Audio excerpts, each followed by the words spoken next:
the fun. Hey there, welcome to this episode of Mindful Mamas. I'm Molly Ann Luna, your host, and today I have the pleasure of having the beautiful Tammy guest here visiting with us today. She's a naturopath and a scientist, and she's going to be helping us talk about the hidden reasons why you're having an energy crisis. Tammy, thank you so much for joining me this morning. I know you're in Australia, and it's super early there, so thank you. I'm so excited to be here with all these wonderful mindful mamas and sharing my insights into energy. Yes, cool. Give me like just like a quick little glimpse of your background and how you even got into this kind of work. Yeah, so my background's actually in medical biotechnology. So I finished with a degree and came out, and I was all excited to change the world. And I got into cancer research, and I did that for a couple of years and found out heaps about cells and about how they work in this big organ that we have that's our human body. And then I got into pathology, and I found out how to find out what's wrong with stuff. But after finding out what's wrong with stuff for a decade, I got a bit sick of just looking at test tubes and finding like the nasty stuff. Instead, I really wanted to find the joy, and I really wanted to connect with people. So I retrained as a naturopathic physician, and ever since then I've loved being able to help mums, especially people who want to fall pregnant, and ambitious, busy women and their families through my practice here in Australia. And I generally see about 1,200 women a year, one-on-one, so we're really, intimate, and I know a lot of things about what's been happening for them prior to seeing me. But they all had this kind of thing in common where they were getting burnt out. And it wasn't serving them. They were turning cranky to their kids and their family members, and things were stressful between them and their husbands and things. And so what I noticed was that they all had a similar kind of theme, and looking into it, they had adrenal fatigue. And so I see lots and lots of women with adrenal fatigue. And I didn't recognize, in actual fact, I was adrenally fatigued until I had a moment in Bali last year. I got accepted for a business course, and I was really, really excited because I got to spend, I'm a mum of 3 myself, and I was really keen on spending a whole month doing stuff on my business where I wasn't going to be interrupted, and I just had all the time in the world. And about 5 days out, it got cancelled. And so I was organising my 3 kids, my business, my clinic that has 8 other practitioners in it, my entire world leading up to this, and 5 days out it got cancelled. So I got there and went, okay, what am I going to do? Shall I go? Shall I not go? It's a bit random that I go. Ended up going, and that month was actually a really incredible time to reconnect with me, because we always forget about who we are in the midst of putting on our mum hat, or putting on our businesswoman hat, or putting on our corporate jacket, or the sister hat, the daughter hat, whatever it happens to be. And while I was over there, I checked out some of my old videos because I thought I'd zhuzh them up a little bit. And one of the videos in particular on adrenal fatigue just stood out. The woman that was staring back at me with this determination and this intense fierceness is exactly the type of woman that walks in my door at the clinic. And I didn't realise, but I was definitely in probably about stage 2 adrenal fatigue. And until I saw it externally, I couldn't recognise it internally. And that's what the work that I do now is for reconnecting people with their bodies, reminding them they have a body, and reminding them that they have a soul inside there, because we just lose it in the day-to-day running of everything that we do. Oh my gosh, I love that. So first of all, so pumped to speak with you, Miss Smarty Pants, because my undergraduate degree is in biology, and I have a strong interest in medicine. I really thought I was going that route for a long time. And I find it interesting that while you're doing this work, and while you have all of this advanced knowledge about how the human body works, sometimes we're our own greatest enemies, or we are kind of in disguise and not recognizing that we're maybe not fully taking care of ourselves. And that I find it interesting that you were like, oh, wait a minute, I was experiencing adrenal fatigue, and that's huge.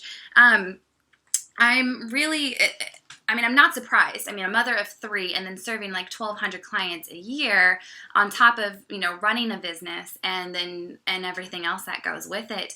But for those that are listening, can you explain a little bit, like, well, first of all, like the adrenal gland, what is it? Why is it important? And then what does it mean for it to be fatigued? Yeah, so your adrenal glands are little pyramid-shaped little glands that sit on top of your kidneys, just behind your lower back. And often we get this dull lower back pain that doesn't really have any other explanation, and often it's your adrenals. Mm. Your adrenals look after a multitude of things, but specifically the stress response. So they were originally made so that if we saw an imminent danger to our lives or the lives of our families, we would have a big shot of adrenaline, which would pump our heart, pump our brain, and everything would focus and concentrate, and we could either fight or flight. The little problem there is if we continued with the adrenaline, our hearts would actually explode. It's one of the things that we get a shot of to get our hearts pumping again if we have a heart attack. So long term, adrenaline is not ideal. So cortisol, which is a long-term stress hormone, kicks in. And cortisol, unfortunately, has some little side effects. So cortisol doesn't just look after our long-term stress, it looks after our blood pressure. And so sometimes after being stressed for a long time, we'll start to get a vertigo kind of sensation. We get a bit woozy when we stand up too quick. And I see that all the time with my clients. Cortisol also looks after your metabolism and your need for sugar, because it instead of this central part moving, it moves all of the energy out into your muscles, so you can continue to run away from that saber-toothed tiger. But Yeah. keep that going, you need fuel. And so your body thinks that glucose or sugar is the quickest fuel. So all of a sudden, we get these sensations, especially like 2 to 4 o'clock in the afternoon, where we're like really tired, can't be bothered. We'd kill somebody for what here in Australia we call a nana nap. We'd kill somebody for 20 minutes of a power nap in the afternoon. And then we just want sugar or another coffee to get through the afternoon. That's your adrenal glands like screaming at you that you need to slow down. But we usually fuel them with glucose. Reach for a piece of chocolate or a caffeinated beverage. That sounds about right. Totally. Yeah, that's right. So caffeine also pumps your cortisol up again. So cortisol does all of that, but it also stores fat. I was just going to say that. I was like, all I know about cortisol is that it's what gives you that extra little muffin top. And nobody wants that. Totally, yeah. So they've done some really cool biopsies, some of the scientific research where they've actually taken a little core biopsy. So they've taken a little of the fat just below your belly button, and that's where cortisol hides. That sneaky little hormone? Yeah. Wow, that's so crazy. So, so some signs and symptoms. Cortisol. What were you going to say? Yeah. So cortisol makes you fatter, foggier, and more fatigued. Fatty, foggier, and more fatigued. That sounds fabulous. No, it doesn't. No, it doesn't. Oh my gosh. So you're seeing this in women, and at what point are they like finally like recognizing it in themselves, or do they recognize it in themselves and are like, I need help. How can you help me with this? Yeah. So most of the time we recognize it through the fatigue pattern that we have. So we've gone through long-term stress and we're starting to be a bit narky on people around us. So oh, that's not just your personality all the time? It's that's a side effect? Oh. Okay, so, noted. We usually have a disproportionate reaction to things that are occurring. So maybe if you are a mum, your kids might come out and knock something over. And generally, oh, it's an accident. I'll clean it up. Don't worry, darling. A couple of days before your period, for instance, they'll do the same thing and you lose it. Can't believe that something like that's happened and you don't have time for it today and you don't have... So you're having disproportionate reactions to things. Hubby might have said something and you were totally cool with it 2 days ago. He says it again and you just lose it. So there's that. And then there's the fatigue pattern. So it's waking up exhausted or tired. Wanting a coffee first thing in the morning, like a caffeinated beverage, straight up. You Mhm. can't start your day without it. Then having a little bit of a sugar craving or a food craving way earlier than lunch. So you're generally hungry about 11 o'clock instead of midday. And then about 2 to 4 o'clock in the afternoon, like I said, it's that time where you're supposed to be doing work or you're supposed to be picking up your kids from school. And in actual fact, you just would kill somebody to have a nana nap or a sleep in the afternoon. And then you push through and you're really good about dinner time. But then you either hit a wall about 9 o'clock, or like some of my other business peeps that I know, they think they're a night owl and they can get all their stuff done or all their housework or all their work done about 11 to 1 a.m. You get this second wind. So that's a really good fatigue pattern specifically around your adrenals and cortisol. I'm hearing all the mama viewers being like, "Ah, that's totally me," or maybe that's just me going, that might be me." What are some things that you can do to either like to switch those patterns, or to maybe even just prevent?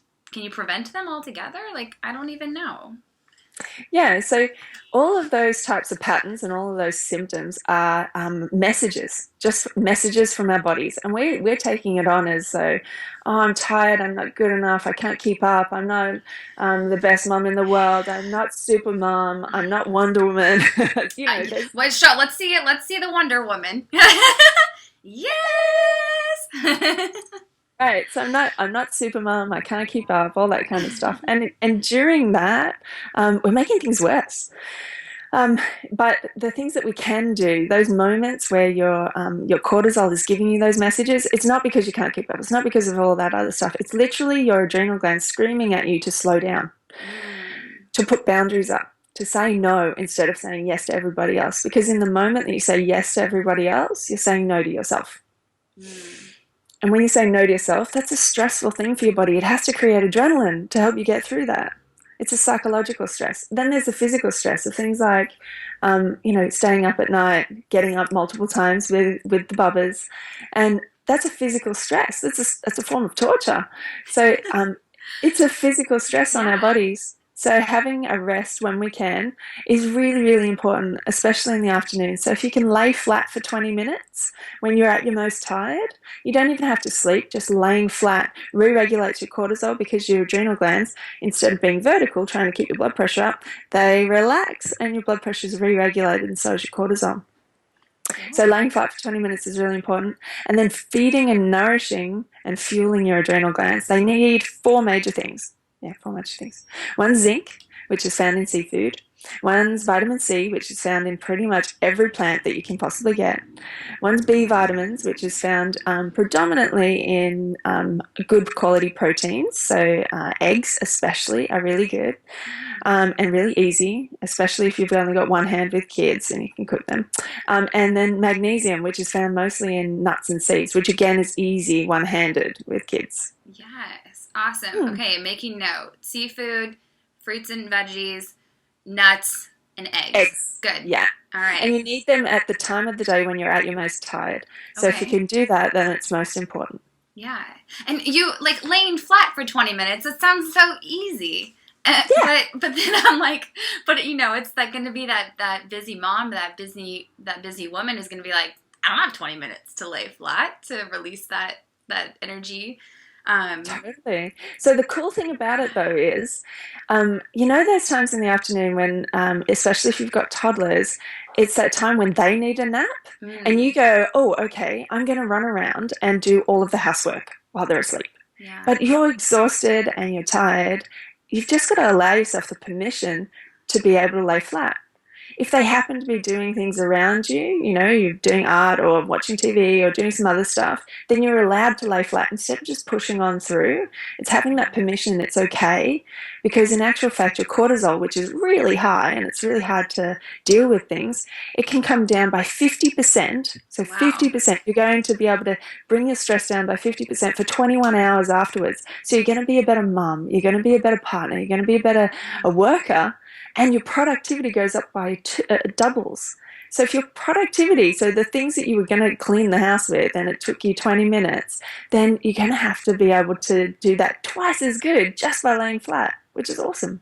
Yes. Wow. Just that's so great. I think any mama that's listening right now, like, it is okay. You have permission to go ahead and just take a little rest, a nano nap. As That's it. I said, a nano nap.